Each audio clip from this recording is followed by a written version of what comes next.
Lord of the Mysteries. Chapter 713. 3 Questions. Amidst the clacking sounds, the radio transceiver spewed out new illusory paper. On the paper were words composed of Loanese. Great Master, your loyal and humble servant, Rhodes, has finally caught up to you. There's no need to be so excited. Oh, the way Rhodes speaks is as professional as always. He didn't express his bitterness about not being able to contact me for prolonged periods of time, nor did he question me about why I haven't been looking for it. It directly blamed itself by claiming that it hadn't caught up to me. It makes me feel a little guilty. But I still need to be wary. Klein was momentarily at a loss for an answer. Rhodes didn't wait as it used the radio transceiver to produce an emoticon of carefully peeking out on the illusory paper. Great Master, the ruler above the spirit world, your servant has sensed that you are one step closer to returning to your holy throne, am I right? This fellow has evolved really quickly. He's already using colored text to form a nascent form of emoticons. From Rhodes's point of view, I'm a true god taking steps to find myself? That's why, although it can clearly sense that I'm only a sequence 5, it still treats me with respect and is even more humble? Klein understood that the mirror was deliberately asking a question, so he nodded in a frank manner. Yes. You have already answered my question. As an exchange and a rule that I need to overlook, you can raise a question to me. Rhodes typed quickly in response before adding a smiley face. Klein didn't hesitate and asked directly, where can the potion formula for Bizarro Sorcerer be found? The illusory paper spat out a long paragraph of complicated symbols before turning into a mirror as it represented a realistic scene. It was a dark cathedral without any natural light source. Inside it was a bunch of squirming things that were all so blurry. It looked as though it was a pencil drawing that had been wiped by an eraser, preventing any exact details to be seen. However, Rhodes added a bunch of text at the bottom of the scene. This is Zeratul. In his advancement to Sequence 1, Attendant of Mysteries, he lost control and became a monster. However, Great Master, you have to be careful. He is a very crafty person. Perhaps everything about him is just an act with a purpose. I'm unable to look at him directly, as it will bring me harm. Aside from him, you will be unable to obtain the potion formula from any demigod from the secret order. This is because back then Zeratul would directly provide the high sequence potion to them. And there's almost no way to use any beyonder methods to reverse divine it. What a detailed answer, and it even gave me the additional knowledge that the sequence 1 corresponding to the seer pathway is Attendant of Mysteries.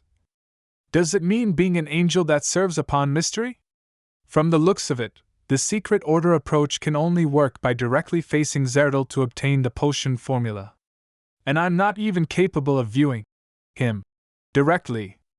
It's no wonder the Snake of Fate will Septon told me to find the crazy Zeratul without mentioning the secret order.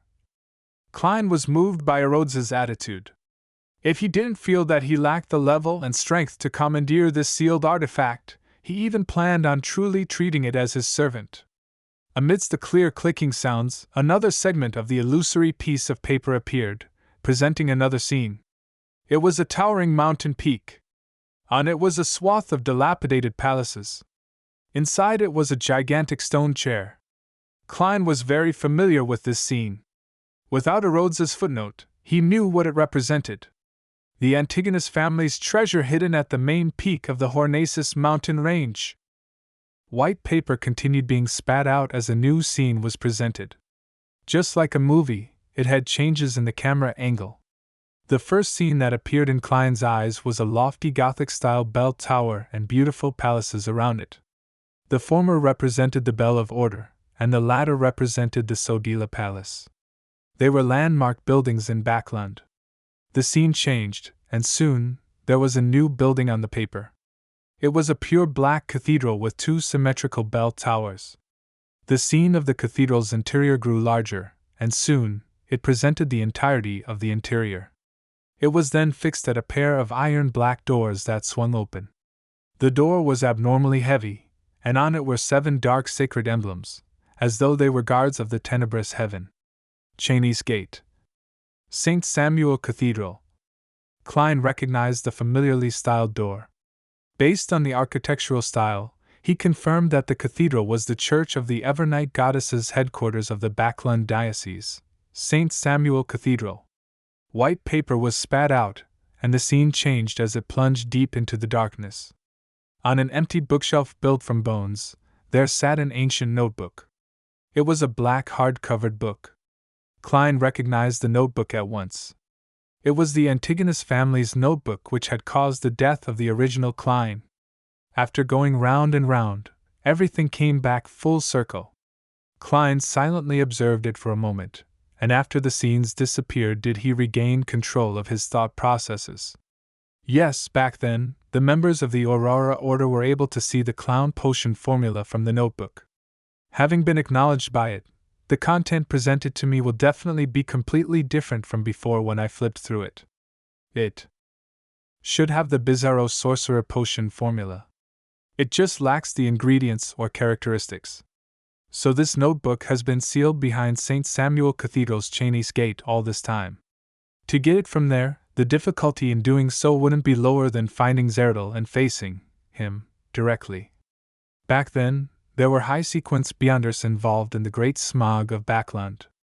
After I reported the matter to the Backlund Diocese's church through Miss Justice, the matter was quickly quelled.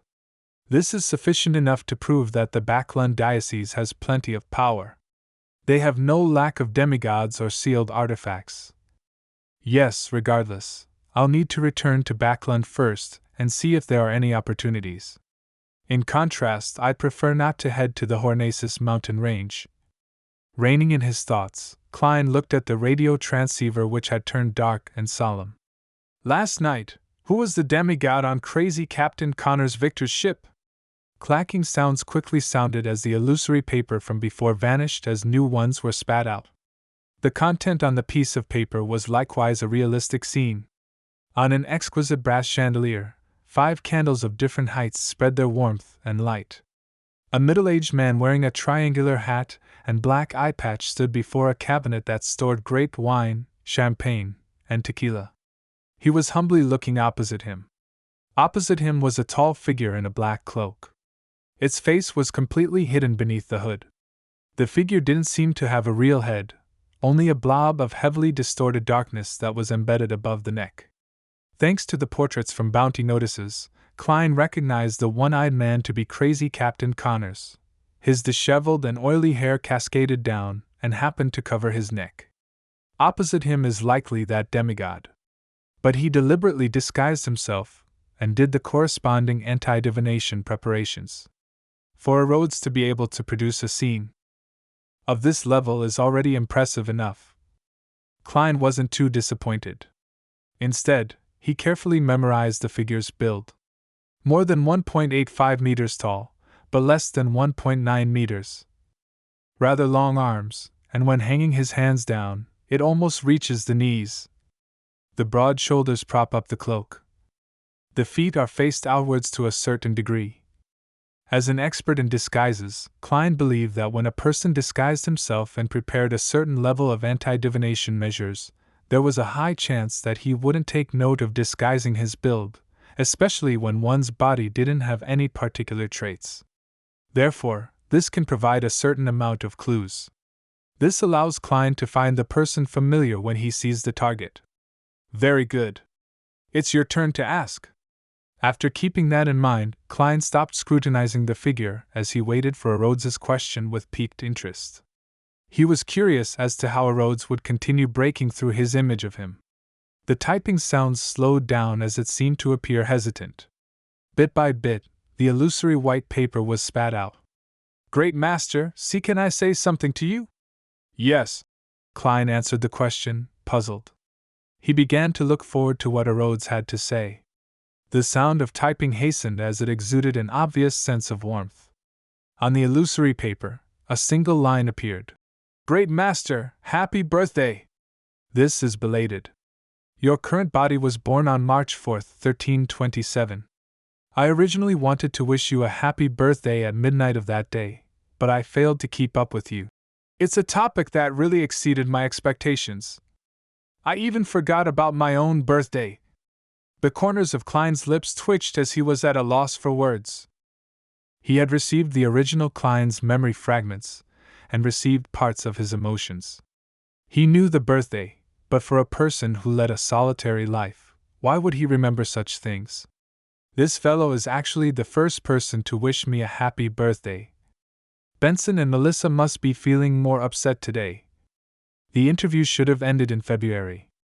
I wonder if Benson succeeded in becoming a civil servant. Klein felt poignant as the way he looked at the radio transceiver warmed up. He thought for a moment as he calmly asked, "Third question, your origins." The typing sounds paused for 2 seconds before sounding out again.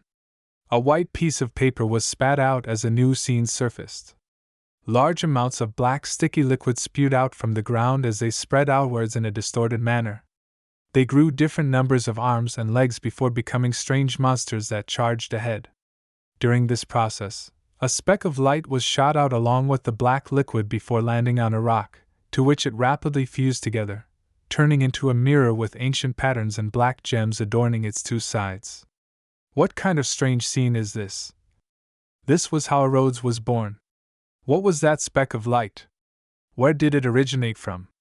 It does seem like a Beyonder characteristic. Klein came up with a preliminary interpretation of the scene. The typing sounds didn't stop as another line appeared. "Great Master, do you have any other questions?" Taking note of the time, Klein shook his head. "No, you have finished answering the questions, and it's time for me to leave. Great Master, the ruler above the spirit world, your loyal and humble servant, Rhodes, looks forward to serving you again and hopes to be able to continue following in your footsteps." At the end of the illusory piece of paper, a hand-waving emoticon was presented.